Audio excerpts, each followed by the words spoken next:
A desconfiança é isso aí. É. E o país está nesse estado. Você olha para um carro de polícia parado na noite, nem sempre você diz, oba, que bom. Tem muitas vezes que o cara diz, meu Deus, livra-me, salva-me, Senhor. E ele está todo em dia. Carteira, o carro arrumadinho, todo certinho, IPVA pago. Mas o perigo pode vir de uma outra perspectiva, de um arbítrio abandidado por parte do ente fardado. Ô Caio, o que você atribui à falta de credibilidade que a polícia em alguns... Há anos e anos de... O que é? De banditismo fardado. Né? Eu já denunciei tanto isso, brother, na década de 80, na década de 90, quem morava no Rio de Janeiro sabia que poucas pessoas, talvez ninguém, denunciasse tantos abusos da polícia quanto eu fazia. Eu fazia que o Bolsonaro ficava com ódio de mim e todo aquele pessoal de bandido bom e bandido morto me odiava. Até porque eu também pregava em Bangu 1 toda terça e toda quinta e pregava nos outros presídios e fazia parte de comissões de direitos humanos para avaliar aqueles casos semanais de execuções sumárias que aconteciam. Além do que eu tinha a Fábrica de Esperança, que atendia 24 mil crianças e pessoas por dia, de 500 mil, de 35 favelas no universo de 500 mil pessoas. E essas favelas eram lugares perigosíssimos antes da fábrica aparecer. Depois que nós iniciamos o trabalho, a criminalidade caiu depois de 6 anos, 7 anos. Caiu para 5% do que era antes.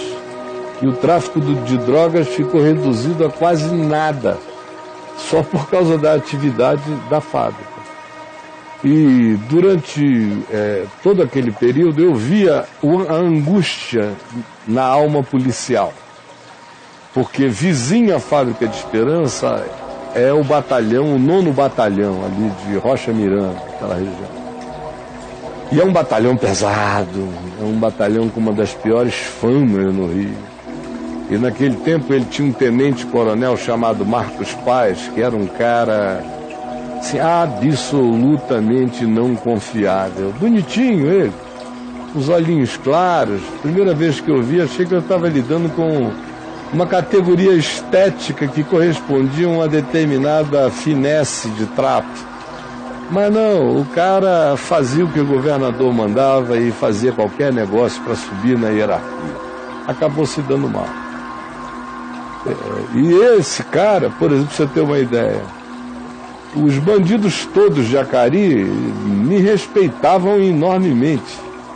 Ninguém roubava a fábrica, ninguém que trabalhasse na fábrica era molestado. Virou um lugar, um santuário de reverência.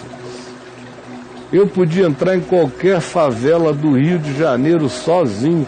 Eu levava equipes alemães, BBC de Londres, Der Spiegel, a Miami Herald, a Chicago Tribune, televisões escandinavas, americanas de todos os tipos, subiam comigo. Eu subia sempre à noite, às vezes eu ia para lá às 10 da noite, só voltava às 4 da manhã. Avisava que ia subir, uma reverência absoluta, e esse povo todo subia comigo. Em todas as favelas nós subimos durante anos, em mais de 60.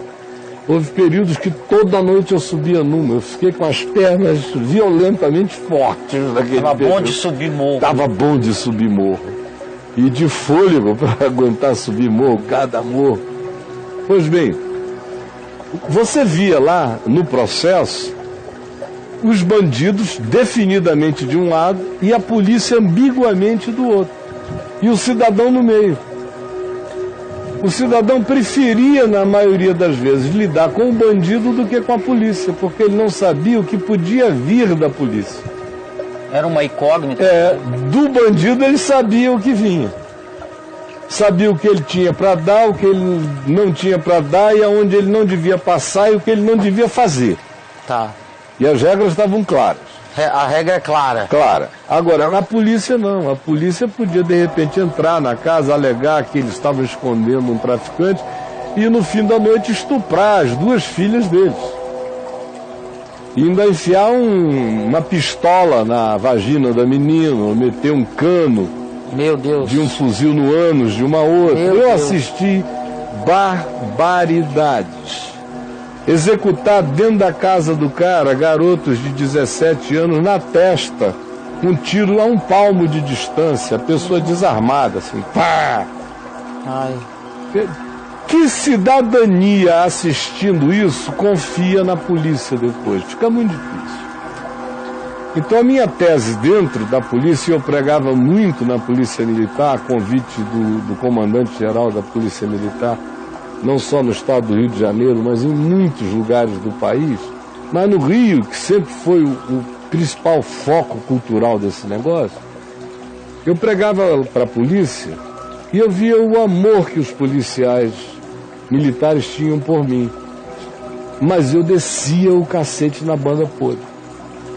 E eu via que até a banda podre, que não gostava de ouvir aquilo, mas respeitava porque eu falava com um amor íntegro. E dizia as razões pelas quais aquilo ali só ia destruir a corporação inteira e romper de vez a relação entre a sociedade e a polícia. Seria inevitável essa ruptura. Seria inevitável o surgimento dos milicianos. Já estavam começando a surgir os primeiros milicianos. Houve muita coisa profetizada nas décadas de 80 e 90 dentro do governo do Estado, da Polícia Militar, dos grupos de extermínio que me convidavam para falar. Esquadrão da Morte me chamava para conversar.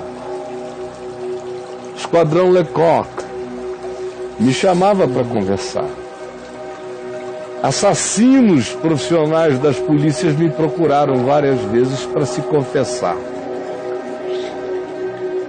Teve um deles, inclusive, que eu já contei, que viajou comigo a Israel, tinha matado 77 indivíduos. E me contou o número no Mar da Galileia, lá em Tiberíades. Então, respondendo tua pergunta, é justamente a banditificação do aparelho policial o que gera essa situação de desconfiança total. Respondendo objetivamente a tua pergunta. Agora, o que se poderia fazer para proteger o contingente policial da sua banditificação? Aí é uma resposta de dias e dias de conversa entre nós e muitos especialistas, mas o pior é que todo mundo sabe que tem solução, mas o remédio é amargo, complexo e amargo, e as políticas governamentais não querem enfrentar os fatos.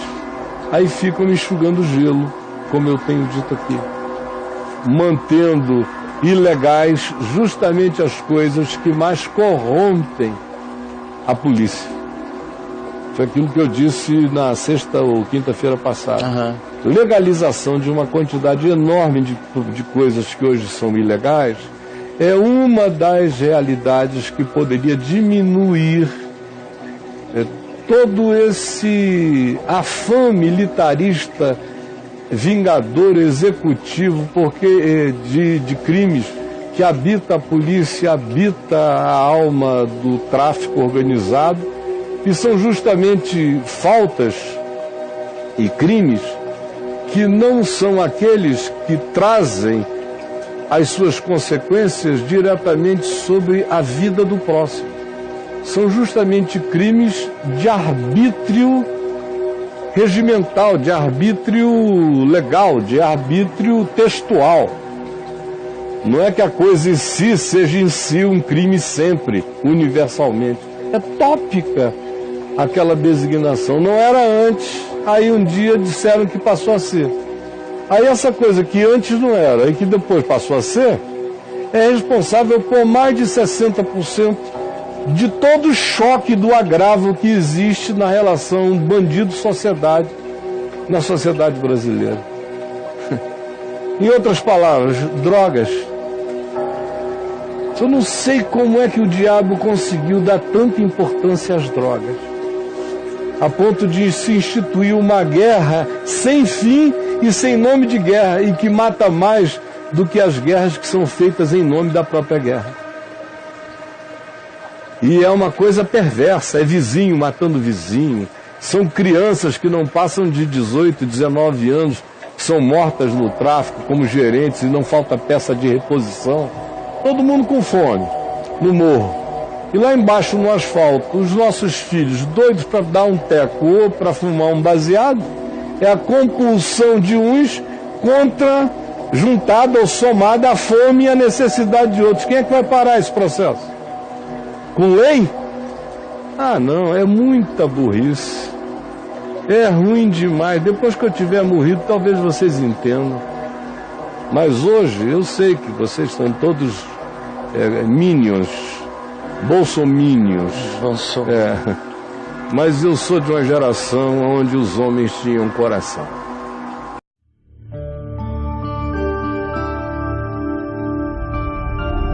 Vem me ver TV. O canal é você.